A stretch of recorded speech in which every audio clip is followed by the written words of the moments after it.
नमस्कार, आप सभी का रमेश रूरल यूट्यूब चैनल पर बहुत हार्दिक स्वागत है। राजस्थान हाईकोर्ट एलडीसी भर्ती में OBC SC ST EWS cut off विवाद को लेकर फैसला सुना दिया है।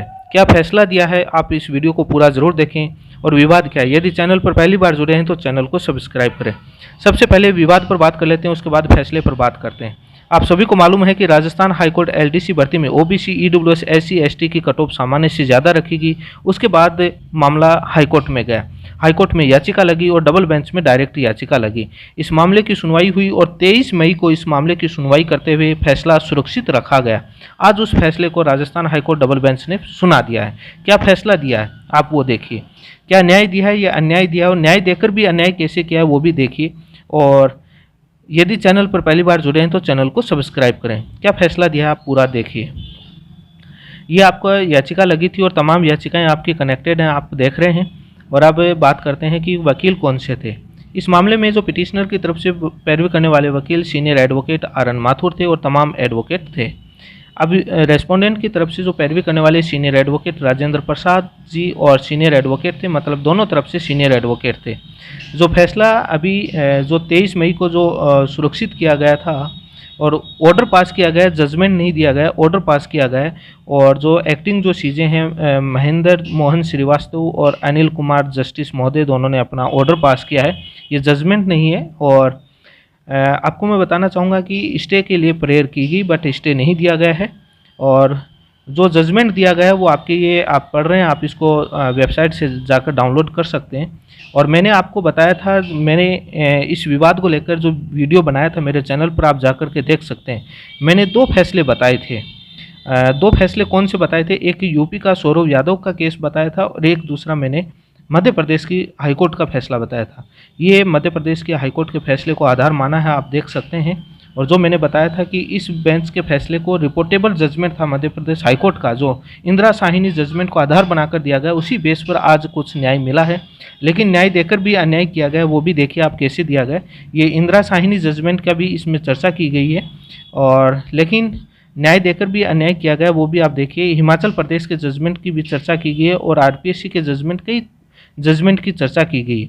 लेकिन आखिर न्याय क्या किया गया है वो मैं आपको बताता हूँ। आप जुड़े रहिए।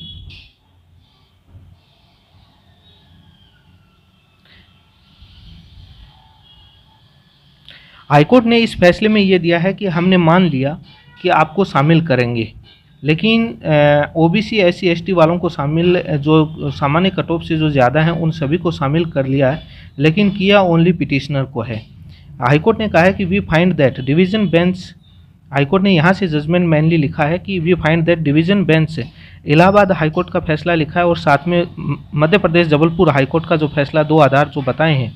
उसके बाद जो ये उन्होंने लिखा है कि इस फैसले में लिखा है कि have taken a view that time of preparation of merit list based on written examination rule of migration to be applied, meaning thereby that when merit list category wise is prepared after the written test those reserve category candidates. उन्होंने कहा है कि जो भी candidate हैं वो general category से जो ज़्यादा रखते हैं और वो लोग शामिल हो सकते हैं। ये राजस्थान हाईकोर्ट डबल बेंच ने आज कहा है।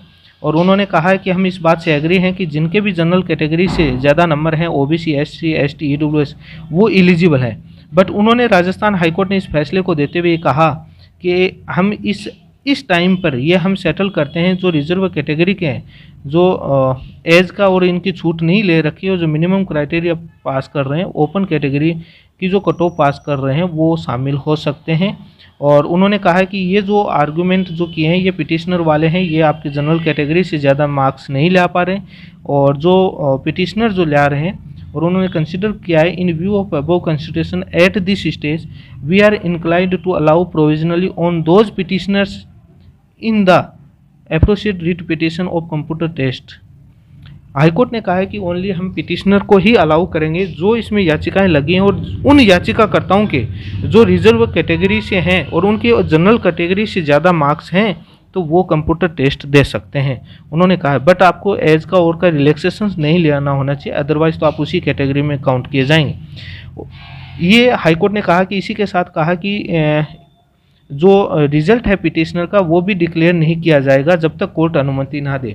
मतलब रिजल्ट सीलबंद लिफाफे में करने को कहा गया है पिटिशनर का, ओनली पिटिशनर को शामिल किया गया है और इस एप्लीकेशन में ऑर्डर पास किया गया और ये रिकॉर्ड पर लेने को कह दिया, ये फैसला दिया गया। अब सबसे बड़ा, आप इस फैसले को वेबसाइट पर जाकर के पढ़ सकते हैं, आप पूरा डिटेल में पढ़ सकते हैं। लेकिन सबसे बड़ी जो समस्या क्या है, समस्या ये है कि सभी को शामिल क्यों नहीं किया, सभी को शामिल क्यों नहीं किया।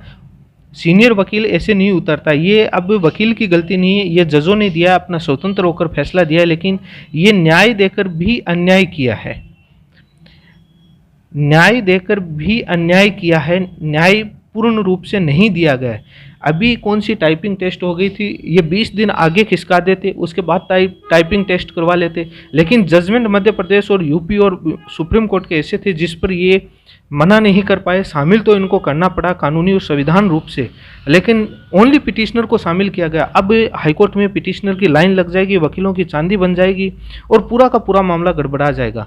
सभी को शामिल कर लेना चाहिए था, 20 दिन का टाइम देते। अब जिस पिटिशनर को शामिल किया है, क्या वो अब तैयारी कैसे करेगा? एक तरीके से इनडायरेक्टली तरीके से मैं कहूँ तो ये शामिल न करने के बराबर है, शामिल न करने के बराबर है। ये क्या, जिनकी अब इन लोगों ने टाइपिंग टेस्ट की तैयारी भी नहीं करी, ये कैसे टाइपिंग टेस्ट क्वालिफाई करें? आप शामिल भी कर रहे हो, शामिल करके बाहर भी कर रहे हैं। ये न्याय देकर अन्याय किया गया। जो मेरी तरफ से फैसला है वो गलत है, सही नहीं है, न्याय नहीं मिला है छात्रों को। इसके खिलाफ सुप्रीम कोर्ट जाना चाहिए, वहीं पर न्याय मिलेगा, क्योंकि न्याय देकर अन्याय किया गया। जब पता लग गया था सुनवाई पर स्टे देते, स्टे भी नहीं दिया गया, शामिल भी कर लिया गया, शामिल नहीं भी किया गया, पिटिशनर को शामिल कर लिया। पिटिशनर का जब जाता, ठीक है, सुप्रीम हाईकोर्ट अपना इंडिपेंडेंट स्वतंत्र होकर फैसला दिया, अपने जो भी उनको लगा, लेकिन अभी कोई भर्ती प्रक्रिया कंप्लीट नहीं हुई, ओनली पिटिशनर को शामिल किया है। आप 20 दिन रोक सकते थे, 20 दिन बाद टाइपिंग टेस्ट करवा सकते थे। लेकिन मैं इसी के साथ मैं ये भी बताना चाहूँगा, जो 2 फैसले मैंने बताए थे वो 2 फैसले आज बहुत बड़े साबित हुए हैं। आप मेरे चैनल पर जाकर देख सकते हैं, जो मैंने बताए थे वो 2 फैसले बहुत बड़े इसको न्याय देने में साबित हुए हैं। और आप यदि सुप्रीम कोर्ट जाएंगे तो जीतेंगे। पिटिशनर का मामला बन ही नहीं सकता, पिटिशनर का मामला बना दिया। जो न्याय देकर अन्याय किया गया, इसकी आवाज़ उठी नहीं चाहिए। धन्यवाद। इसी के साथ बाकी आपको अपडेट के लिए जल्द ही मैं डिटेल में वीडियो लेके आऊँगा, इंतजार कीजिए। इसी के साथ धन्यवाद।